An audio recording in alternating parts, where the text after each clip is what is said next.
మీ బంగారం తాకట్టులో ఉందా? నెల నెల వడ్డీ కట్టలేకపోతున్నారా? ఆచారి గోల్డ్ 9030022345.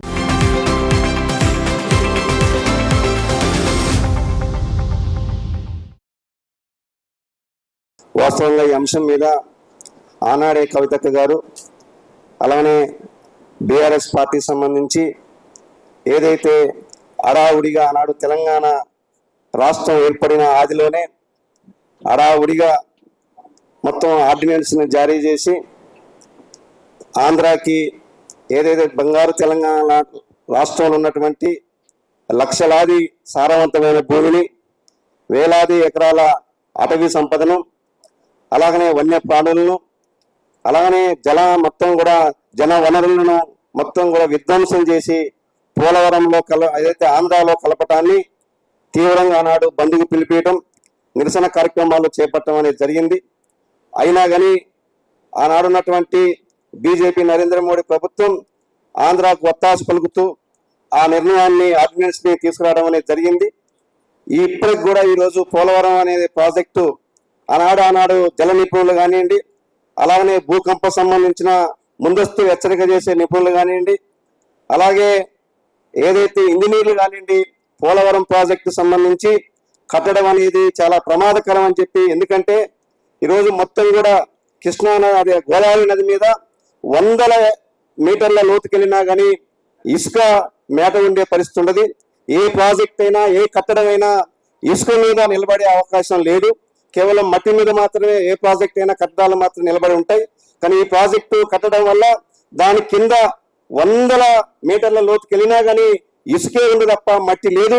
ఇసుక మీద ప్రాజెక్టులు నిలవని చెప్పినా కానీ ఆనాడు చాలా మొండిగా తెలంగాణ కలిసున్న ప్రాంతం, కలిసున్నప్పుడు కూడా నిధుల విషయంలో, ఉద్యోగాల విషయంలో, అలాగనే ఆర్థికంగానే రాజకీయంగానే తెలంగాణ గోస పట్టించారు. ఈరోజు విడిపోయిన తర్వాత కూడా ఈరోజు పోలవరం ప్రాజెక్టు మీద తెలంగాణని మరింత ఈరోజు ఆగం చేయడం కోసం ఈరోజు ప్రభుత్వాలు చూసిన పరిస్థితి ఉంది. కాబట్టి ఇప్పటికైనా ఏదైతే ఉమ్మడి ఖమ్మం జిల్లాలో ఉన్నటువంటి గ్రామాలను, మండలాల మొత్తాన్ని కూడా ఈరోజు ఆంధ్రాలో కలపడానికి కూడా ప్రధాన కారణం వాళ్ళు ఏం చూపిస్తున్నారంటే, ఈరోజు ఈ మండలాల గిట్ట ఆంధ్రాలో కలపడం వల్ల, పోలవరం ప్రాజెక్టు కట్టడం వల్ల ఆంధ్రాకి ఉపయోగం జరుగుతుంది. కాబట్టి ఆ నిర్వాసితులకి ఆంధ్ర నుంచి వాళ్ళకి ఎక్స్గ్రేషియా ఇవ్వడం కోసం అవకాశం ఉంది. కాబట్టి మేము ఆ పోలవరం ప్రాజెక్టు ఆంధ్రాకు ఉపయోగం కాబట్టి ఈ మండలాలను కూడా ఆంధ్రాలో కలపడం వల్ల ప్రజలకి, ఆ నిర్వాసితులకి మేము డబ్బులు చెల్లిస్తాం కాబట్టి అనే ఉద్దేశంతో ఆ సాగుతోటి మొత్తాన్ని కూడా ఏదైతే ఆంధ్రాలో కలపడం అనేది జరిగింది. ఆ రోజు గిరిజనులు, ఆదివాసీలు, భద్రాద్రి కొత్తగూడెం జిల్లా అంటేనే విస్తీర్ణంలో 33 జిల్లాల్లో అతిపెద్ద విస్తీర్ణమైన జిల్లా. ఈ జిల్లా మొత్తం కూడా మైదాన ప్రాంత గిరిజనులు, అలానే ఆదివాసీ అటవీ గిరిజనులు ఉన్నటువంటి ఈరోజు మిళితంగా ఉన్నటువంటి జిల్లా ఏదైతే ఉందో భద్రాద్రి కొత్తగూడెం జిల్లా. ఈ జిల్లా సంబంధించి ఏదైతే పోలవరం ప్రాజెక్టు కట్టడం వల్ల దక్షిణాది అయోధ్యగా పిలిచేటటువంటి భద్రాచలం పట్టణం ఈరోజు కనుమరుగయ్యే పరిస్థితి కనబడుతుంది. కేవలం ఒక 2 వీధులు మాత్రమే ఈరోజు భద్రాచలం గుడికి ఆనుకొని ఉన్న ఆ వీధులు మాత్రమే ఈరోజు తెలంగాణలో ఉన్నాయి తప్ప మిగతా ప్రాంతం మొత్తం కూడా భద్రాచలంలో ఉన్నటువంటి బిల్డింగ్లు, అలాగనే మిగతా బజార్లు, మార్కెట్ మొత్తం కూడా ఈరోజు ఎడపాక మండలంలోకి వెళ్ళిపోయిన పరిస్థితి ఉంది.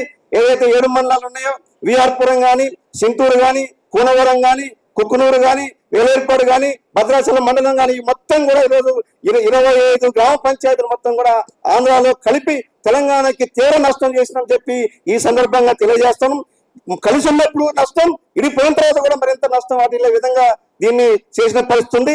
జల నిపుణులు చెప్పారు, ఈ ప్రాజెక్టు కట్టేదేదో ఉద్దనంగా కడుతున్నారు. కట్టిన తర్వాత కూడా కనీసం ఆ ఎత్తును తగ్గించండి, ముంపుని అలాగనే మా ప్రజల్ని కాపాడుకోవడం కోసం అవకాశం ఉంది. ఎత్తు తగ్గించడం వల్ల ముంపు గ్రామాల సంఖ్య కూడా తగ్గే అవకాశం ఉంది.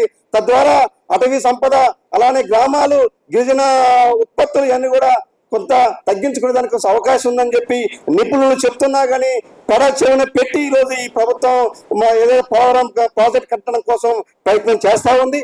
అదేవిధంగా ఈరోజు ఏదైతే తెలంగాణ కోసం కేసీఆర్ సారు బాబు కాళేశ్వరం కడితే ఈనాటి వరకు కూడా దానికి జాతీయవాద కల్పించలేదు.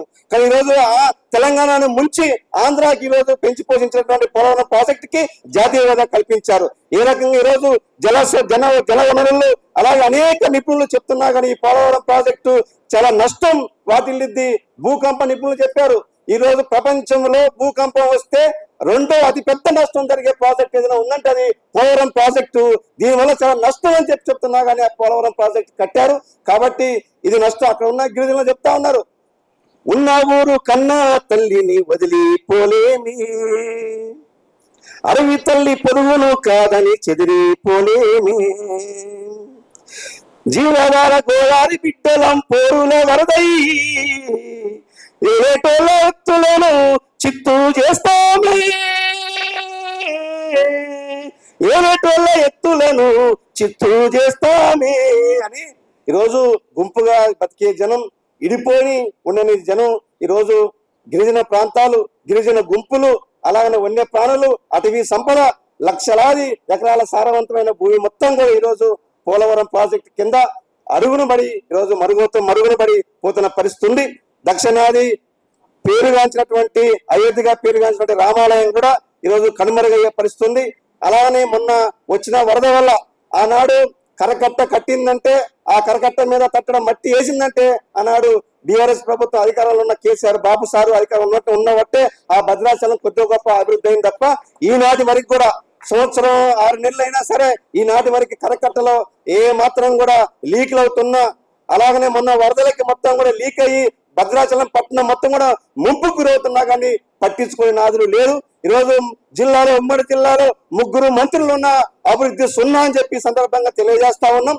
అలాగనే ఈరోజు ఏదైతే భద్రాచలం సంబంధించి కావచ్చు, అలాగనే భద్రాద్రి కొత్తగూడెం జిల్లా సంబంధించి ఈరోజు ఏదైతే గతంలో దుమ్మగూడెం ప్రాజెక్టు, ఈనాడు సీతారామ ప్రాజెక్టు చెప్పుకున్నటువంటి ఆ ప్రాజెక్టు వల్ల ఈరోజు అక్కడ గోదావరి పుట్టింది, అక్కడ నీళ్లున్నాయి, అక్కడ భూమి ఉంది. కానీ ఈరోజు కాలువలు మొత్తం కూడా తవ్వి 4 చోట్ల శంకుస్థాపనలు, 4 చోట్ల ప్రారంభోత్సవాలు చేసి ఆ నీటిని మొత్తాన్ని కూడా ఈరోజు ఆంధ్రాకి, ఖమ్మం జిల్లాకు తరలిస్తున్నారు తప్ప సుక్క నీళ్లు కూడా ఈరోజు భద్రాచలం సంబంధించిన జిల్లాకి రాని పరిస్థితి కూడా ఉంది.